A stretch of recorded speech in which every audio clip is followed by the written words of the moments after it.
नमस्कार, आप देख रहे न्यूज प्लस 21। मैं हूं आपके साथ प्रियांशा। प्रदेश के पूर्व मंत्री रहे बृजमोहन अग्रवाल ने आज प्रेस वार्ता कर कई विषयों पर कांग्रेस सरकार को घेरते हुए नजर आए। कांग्रेस के लोग तो पहले निजी जमीनों पर कब्जा किया करते थे, अब तो यहाँ संत और महात्माओं के जमीनों पर भी कब्जा करना शुरू कर दिया है। विभिन्न प्रकार के बिना अनुमति के नक्शे पास किए गए हैं, जिसमें कुछ वर्तमान मंत्री भी सम्मिलित है। कल हमने स्मार्ट सिटी की तर्ज पर हो रहे कामों का जायजा लिया तो पता चला कि कई ऐसे काम हैं जिसको बार बार कराकर आम जनता के पैसों को ऐंठा जा रहा है। देखिए, कांग्रेस के लोग अभी तक तो निजी जमीनों पर कब्जा करते थे, अब तो संतों की जमीन पर भी कब्जा करने लगे। और कांग्रेस के कब्जे की राजनीति कांग्रेस पार्टी में लगभग हर जिले में, बिलासपुर में तो आए दिन सुनने को मिलता है। जमीनों के कब्जे को लेकर यादवी संघर्ष चल रहा है। मैं तो भूपेश बघेल सरकार से मांग करना चाहूंगा कि पिछले 3 सालों में छत्तीसगढ़ में बड़े जमीनों का व्यापार किन लोगों ने किया है, उसकी जांच करवा लें। किन लोगों ने अवैध निर्माण किए हैं, उसकी जांच करवा लें। मैं आपको छोटा सा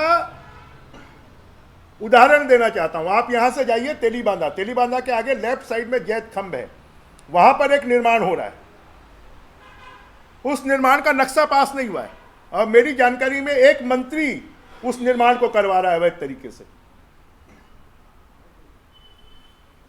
तो कांग्रेस का सब जगह जगह पर दुकानें तन रही हैं, कहीं कोई नक्शा पास नहीं है। कल हम गए थे स्मार्ट सिटी का कामों का निरीक्षण करने, तो एक ही काम को 3-3, 4-4 बार खाली पैसा खर्च करना है। दानी school, degree girls college, Sapre school, बच्चों के हॉस्टल, उनके आने जाने का बूढ़ा तालाब से रास्ता था, उसको बंद कर दिया। हमने जाके उसका निरीक्षण किया कि उसको बंद करने का कोई औचित्य नहीं है। 10,000 बच्चे वहां से निकलते हैं, तो उन 10,000 बच्चों के जीवन से इनको कोई प्रेम नहीं है कि कालीबाड़ी चौक के ट्रैफिक में वो फंसे। इनको प्रेम है तो कैसे पैसा खर्च किया जाए और उसमें कैसे अपना जेब भरा जाए, कमीशन खाया जाए, सिर्फ ये उनको काम करना है, बाकी उनको कोई काम नहीं करना है। अमर ज्योति जवान मुद्दे पर तंज कसते हुए बृजमोहन अग्रवाल ने कहा कि कांग्रेस सरकार कभी हमारे देश के जवानों के प्रति सहानुभूति नहीं प्रकट की है। कांग्रेस की सरकार ने पुलवामा के शहीदों का अपमान किया है। दिल्ली में बन रहे वॉर मेमोरियल पर प्रश्न चिन्ह खड़ा किया। देश के बॉर्डर पर रहने वाले हमारे जवानों के प्रति कभी प्रेरणादायक सार्थक शब्दों का कांग्रेस ने प्रयोग नहीं किया।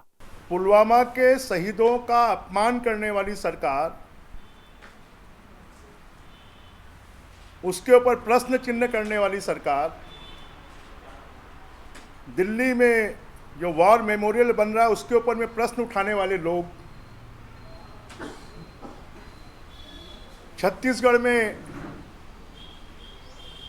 जो रिटायर्ड सैनिक जवान हैं उनकी जमीनों को हड़पने वाले लोग, और बोलते हैं ना कि 100 चूहे खाकर बिल्ली हज करने को चली। तो अब कांग्रेस की देशभक्ति के ऊपर में प्रश्न चिन्ह लगने लगा है कि कांग्रेस के लोग जो देश के लिए मर मिटने वाले लोग हैं, चंद्रशेखर आजाद, भगत सिंह, खुदीराम बोस, अब्दुल हमीद, सुभाष चंद्र बोस, इनको कभी कांग्रेस ने महत्व नहीं दिया। अब कांग्रेस जब रॉन्ग कॉर्नर में आ गई है, ऐसे 1400 जवान हैं बस्तर में जिनको भर्ती और सुविधा नहीं मिलने के कारण उन्होंने हथियार जमा कर दिए। कांग्रेस पार्टी ने कभी इस देश के लिए मर मिटने वाले, अपनी जान देने वाले, फांसी के फंदों पर लटकने वाले, सीमाओं पर अपना बलिदान देने वाले, हम सब की रक्षा में कारगिल जैसे और माइनस डिग्री पर काम करने वाले जवानों का कभी सम्मान नहीं किया। जब मोदी जी की सरकार आने के बाद उनको महत्व मिलने लगा है, उनको सम्मान मिलने लगा है। तो अब कांग्रेस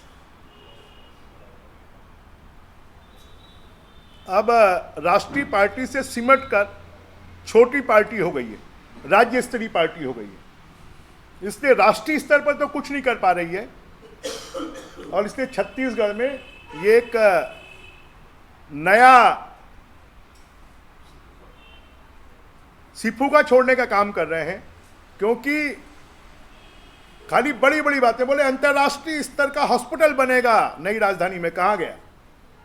अंतर्राष्ट्रीय स्तर का स्कूल बनेगा, कहाँ गया? आगामी 3 फरवरी को प्रदेश में कांग्रेस के पूर्व राष्ट्रीय अध्यक्ष राहुल गांधी का आगमन होने वाला है। राहुल गांधी छत्तीसगढ़ प्रदेश वासियों को विभिन्न योजनाओं का सौगात देने वाले हैं। बृजमोहन अग्रवाल ने भूपेश बघेल पर तंज कसते हुए कहा कि पहले कार्यक्रम स्थल नया रायपुर में रखा गया था, किंतु वहां हमारे किसान लगातार अपनी मांग को लेकर अड़े हुए हैं, जिससे डर कर भूपेश बघेल सरकार ने कार्यक्रम स्थल को रायपुर के साइंस कॉलेज में कर दिया। बृजमोहन अग्रवाल ने यहां तक कह दिया कि कांग्रेस सरकार का अब कोई जनाधार नहीं बचा है। दरअसल कुछ दिन पहले प्रदेश के मुखिया भूपेश बघेल ने राहुल गांधी को पत्र लिखकर उन्हें छत्तीसगढ़ आने का निमंत्रण दिया था, जिसको राहुल गांधी ने स्वीकार कर लिया। आगामी 3 फरवरी को पूर्व राष्ट्रीय अध्यक्ष राहुल गांधी छत्तीसगढ़ प्रदेश में आ रहे हैं, जहां वह छत्तीसगढ़ प्रदेश वासियों को कई योजनाओं का सौगात देने वाले हैं। दरअसल बात वहां बिगड़ गई जब 11:30 बजे जारी प्रेस रिलीज में कार्यक्रम स्थल को नया रायपुर रखा गया था, किंतु जब कांग्रेस के लोगों को यह जानकारी मिली कार्यक्रम स्थल से कुछ ही दूर पर बड़े पैमाने पर किसान धरना प्रदर्शन कर रहे हैं, ऐसे में कांग्रेस ने आगामी 3 फरवरी के कार्यक्रम स्थल को बदलकर रायपुर के साइंस कॉलेज में कर दिया, जिस पर तंज कसते हुए बृजमोहन अग्रवाल नजर आए। राहुल गांधी जी को जिस काम के लिए बुलाया जा रहा है वो अपने नेताओं के आंखों में धूल झोंकने का काम है।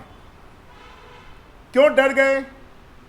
नई राजधानी में जहां पर कार्यक्रम करने वाले हैं वहीं उनकी सभा क्यों नहीं करवा रहे हैं?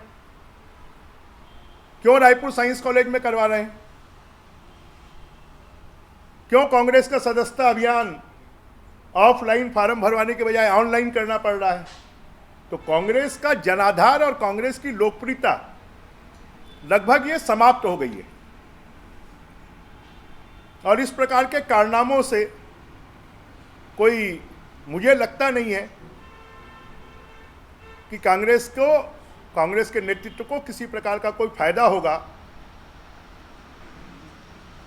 जैसा हम पहले भी कहते रहे कि छत्तीसगढ़ कांग्रेस के लिए एटीएम है, और जो कोई पूरे देश में नहीं कर पाते तो छत्तीसगढ़ के एटीएम का उपयोग कर वहां करते हैं। अच्छी बात है, स्वागत है।